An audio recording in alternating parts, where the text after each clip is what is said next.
여러분, 얼마 전 저는 제 동생이 더 이상 일어날 수 없을 뻔한 순간을 목격했습니다.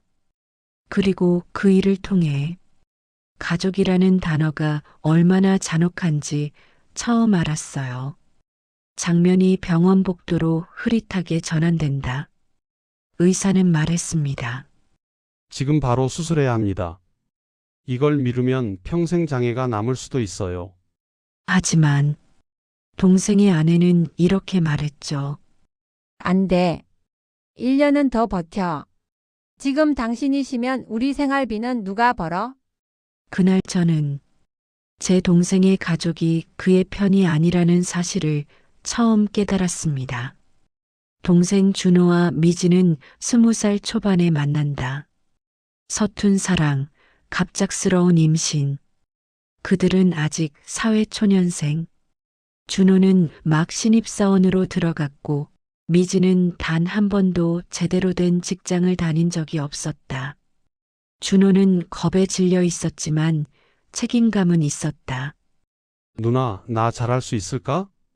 나는 걱정되는 마음으로 그를 안아줬다. 우리 가족은 출산을 반대했지만 미지와 그 집에서는 당신 내 아들 때문이잖아요. 책임져야죠. 라며 큰 소리쳤다. 결국 급하게 결혼을 하고 아이를 낳았다. 나는 동생이 살 집도 마련해 주려 모아둔 적금을 깨고 심지어 대출까지 받아서 그들에게 임대보증금을 마련해 줬다. 지금 돌이켜보면 그때부터 불행은 예고되어 있었던 것 같다. 아이가 태어나고 나서 준호는 거의 잠을 자지 못했다. 낮에는 회사, 퇴근 후에는 바로 배달 오토바이. 주말도 없이 달리기만 했고 월급과 배달 수입은 대부분 대출 상환과 생활비로 사라졌다. 하지만 미지는 여전히 아침 11시에 일어나 핸드폰으로 쇼츠만 보다가 가끔 밥을 해주고는 다시 방으로 들어갔다. 아이의 기저귀를 갈아주거나 어린이집 등원을 챙기는 것도 대부분 준호였다. 나는 몇 번이나 미지야, 너도 조금씩이라도 도와야 하지 않겠니? 라고 말하고 싶었지만 준호가 날 말렸다. 누나, 그냥 말하지 마. 스트레스 받아. 그 말이 왜 그렇게 슬프던지 미지가 말했다. 언니 나 이제 진짜 일하고 싶어요. 미용학원 다녀보고 싶어요. 나는 솔직히 감동했습니다. 드디어 책임감을 느끼는구나 싶었죠. 학원비, 재료비, 생활비 모두 제가 챙겨줬습니다. 하지만 2달 뒤 아내는 퉁명스럽게 말했습니다. 적성에 안 맞아서 못 다니겠어요. 그 말 한마디로 끝이었습니다. 책임감 없는 태도가 더 문제였죠. 어느 날 동생이 다리를 절며 집으로 들어왔습니다. 얼굴도 창백하고 숨도 짧았습니다. 괜찮아? 응, 그냥 피곤해서 그래. 하지만 그게 아니었습니다. 병원에서는 바로 말했습니다. 수술을 빨리 해야 합니다.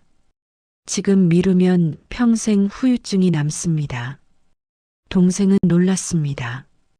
그리고 고민 없이 결정을 내렸죠. 네, 빨리 수술하겠습니다. 그런데 문제는 또 돈이었습니다. 최근 전세 사기를 당해 소송 중이고 급하게 대출을 받아 새 집을 구하는 과정에서 모아둔 돈은 사실상 모두 사라진 상태였습니다. 수술을 하면 한 달은 일을 못합니다. 그 한 달의 공백을 이 집은 버틸 수 없었습니다. 동생은 조심스럽게 아내에게 말했습니다. 나 수술해야 해. 아내는 이렇게 말했습니다. 1년 뒤에 하면 안 돼? 우리 돈 좀 모아두고. 1년? 의사가 지금 해야 한다고 했는데 저는 6년 동안 그들에게 싫은 소리 한 번 하지 않았습니다. 도와달라면 도와주고 말없이 지원하고 정말 많은 걸 해줬습니다. 하지만 그 순간 저는 참을 수 없었습니다. 지금 남편이 아프다고 의사가 지금 하라는데 어떻게 1년을 미루라고 해? 아내는 또 말했습니다. 저 일할 시간이 없어요. 학원도 다녀야 하고 저는 조심스럽게 말했습니다. 애는 9시부터 5시까지 어린이집에 있잖아. 하루에 알바를 4시간 해보면 안 될까? 정중히 부탁했습니다. 그러자 아내는 울음을 터뜨렸습니다. 언니는 왜 나만 몰아붙여요? 저 지금 간호조무사 학원 다닌 지 얼마 안 됐단 말이에요. 하지만 저는 알고 있었습니다. 학원은 주 3일, 하루 3시간, 오후 시간대는 충분히 비어 있었습니다. 동생은 아무 말도 하지 못했습니다. 그저 고개만 숙였습니다. 더 충격적이었던 건 아내와 그 친정 가족의 반응이었습니다. 가장이 그 정도 책임감은 있어야지. 사위, 참 잘한다. 저렇게까지 일해서 가장 노릇하려고 하잖아. 수술은 나중에 해도 되지. 젊은데 뭐가 문제야. 책임감? 그 말이 이 집을 이렇게 만든 가장 잔인한 단어였습니다. 저는 결국 말했습니다. 준호야, 수술비는 누나가 낼게. 제발 지금 하자. 너 지금 무너지면 진짜 돌아올 수 없어. 하지만 준호는 고개를 저었습니다. 누나, 난 이제 누나한테 더 손 벌리고 싶지 않아. 내가 더 이상 누나에게 부담이 되고 싶지 않아. 그 말에 마음이 무너졌습니다. 동생은 몸과 마음 모두 지쳐 있었고 가족은 그저 돈과 책임만 바라보고 있었습니다. 여러분이라면 이 상황에서 어떻게 하시겠습니까? 아픈 남편에게 수술 1년 미뤄 이렇게 말하는 아내 정상일까요? 아이를 어린이집에 보내놓고도 알바 몇 시간조차 안 하려는 사람, 남편의 희생은 당연하다는 식의 태도, 이건 부부의 관계일까요? 아니면 한 사람의 헌신에 기대어 만들어진, 기울어진 가정일까요? 동생은 지금도 괜찮다고 말합니다. 하지만 과연 괜찮은 사람의 얼굴일까요? 여러분의 생각을 댓글로 남겨주세요.